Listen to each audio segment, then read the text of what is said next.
আমরা সবাই তো জানি যে সূর্যকে কেন্দ্র করে পৃথিবী একটি উপবৃত্তাকার পথে ঘুরতে থাকে। আর এই যে ঘূর্ণনটি এটি আসলে হয় হচ্ছে সূর্যের কেন্দ্রমুখী বলের জন্য।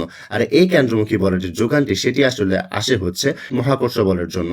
অর্থাৎ মহাকর্ষ বল হচ্ছে এই মহাবিশ্বের যেকোনো দুটি বস্তুর মধ্যকার যে আকর্ষণ বল সেটাকে বলা হয় মহাকর্ষ বল। অন্যদিকে আমরা জানি সমধর্মী চার্জ পরস্পরকে বিকর্ষণ এবং বিপরীতধর্মী চার্জ পরস্পরকে আকর্ষণ করে থাকে। তো এই যে দুটি চার্জিত বস্তুর মধ্যকার যে আকর্ষণ বা বিকর্ষণ বল সেটিকে আসলে বলা হয় স্থির বৈদ্যুতিক বল। অন্যদিকে পরমাণুর যে নিউক্লিয়াস থাকে সেই নিউক্লিয়াসের ভেতরে আমরা জানি প্রোটন এবং নিউট্রন থাকে।